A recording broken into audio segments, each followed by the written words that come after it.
is Friday, the 13th of February. Good evening and thank you for joining us on this edition of WTV News. My name is Wairuma Mbogwa. Let's take a look at the headlines. Digital migration. Supreme Court rules that the switch-off will take place as planned by CAK. Muchai's final journey. Kabeta MP George Muchai finally laid to rest. And finally, the cost of love business thrives in the city as Valentines Day approaches.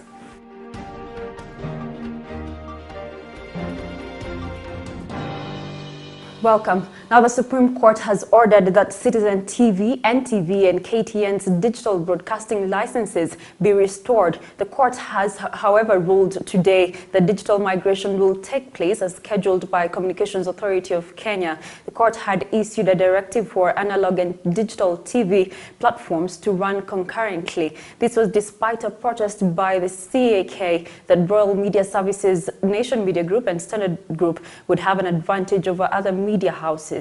Here is more. Kenyans who have not migrated to the digital platform risk staring at blank television screens after the Supreme Court allowed digital migration to continue as was earlier planned. On December 30, the three moved to court to stop the digital migration, saying they were not ready. In clarifying the orders made by Deputy Chief Justice Kalpan Rawal, Judge Mohammed Ibrahim said there was no injunction issued for the switch-off then. Chief Justice Willie Mutunga and Ibrahim said a full bench had to sit and hear the pleas of the three media houses.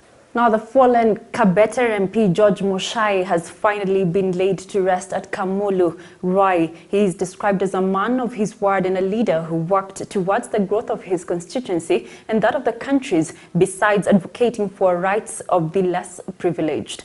Now, high-profile delegates attended George Muchai's burial, including political leaders, to support the bereaved family and witness the legendary send-off of a man who was a leading light for many.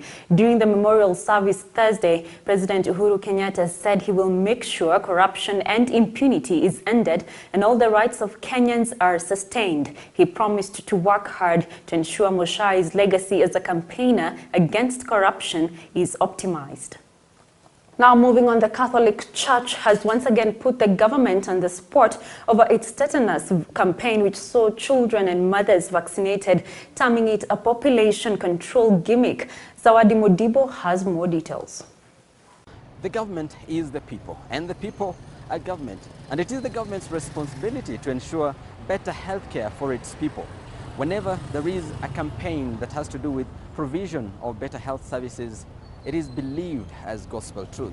However, one such campaign has been dented with a lot of accusations and counter-accusations, and that is a vaccine for tetanus, or against tetanus, a vaccine that was issued in the year 2014 by government and was faulted by the Catholic Church as not generally safe. Just what is the truth? Here is what transpired during the meeting by the Kenya Conference of Catholic Bishops. Remember, this molecule for carrying this vaccine, now it appears like the laboratory has said, is specifically manufactured. So this is not a mistake. This vaccine came here, poisoned deliberately. It is not by mistake. Let's be very clear that the World Health Organization and UNICEF and anybody, if they have intention to help the Kenyans, they must also follow the procedures laid down in this country. Now, the differences between the government and the Catholic Church and basically all stakeholders as to do with the tetanus vaccine arose in the year 2014, that is last year. And the two decided to go back to the drawing board and conduct numerous tests to affirm whether or not the vaccine was indeed safe. And according to the Catholic Church, the government is aware that the vaccine is not safe and is just not ready to own up or take responsibility.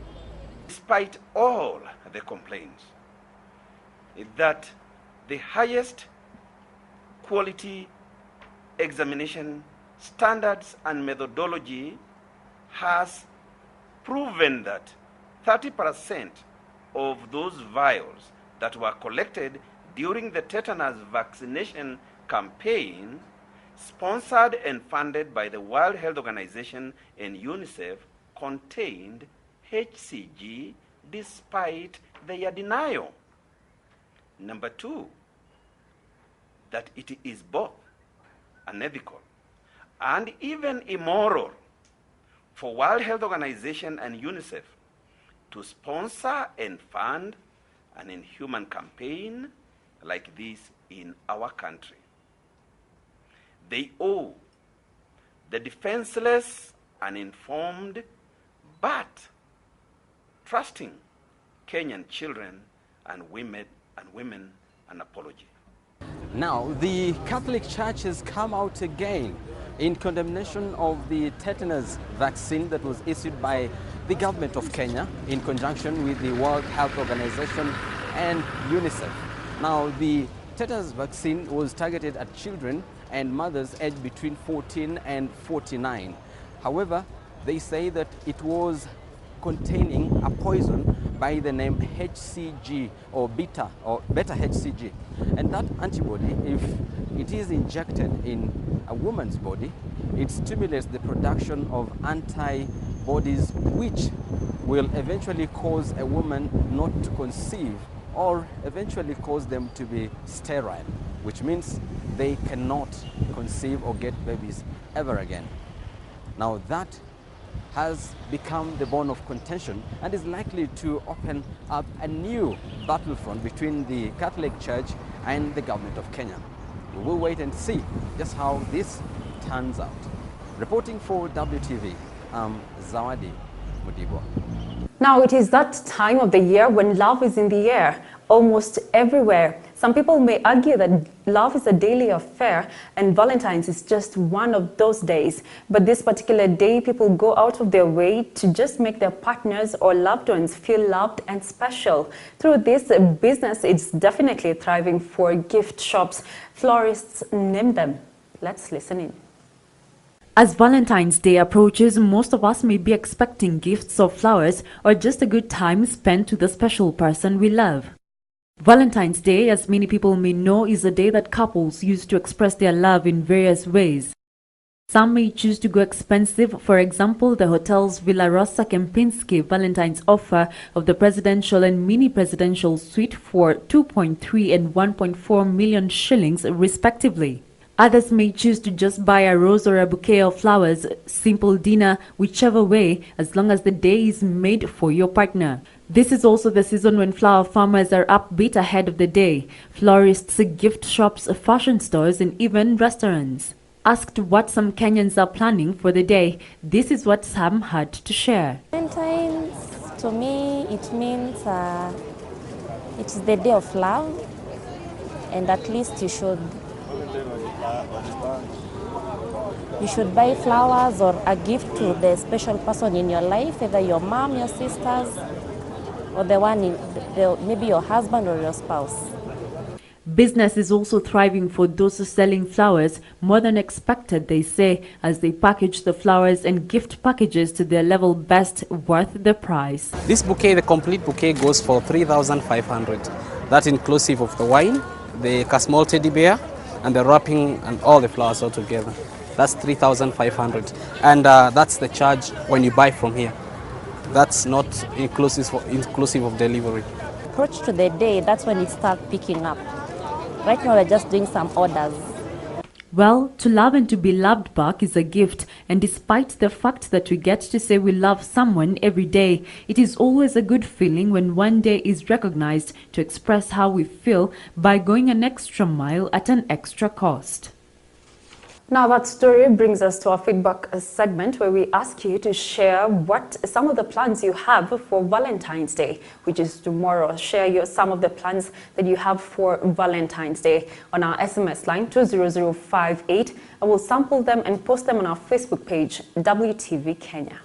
Now, food insecurity has been a concern in the country for a long period of time. Just what role is the government playing to address the issue that has seen a number of counties without adequate food supply? Food security in Kenya has been an ongoing predicament that has lasted for long. According to data from the World Food Programme, Kenya has remained dormant in its efforts to make quality food accessible to the majority of its citizens. The study notes that the country is ranked 79 out of 107 countries in terms of food security, with Kenya lagging behind countries like Ghana, Uganda and Cote d'Ivoire. And so what measures has the government put in place to curb this issue? The government has this month started off planting of maize in 1 million acre Galana Kulalu irrigation scheme. This will assist in boosting food security due to the provision of more than 40 million bags of maize, with the first harvest being expected by the end of May. Undeniably, this project will also help lower food prices and increase exports.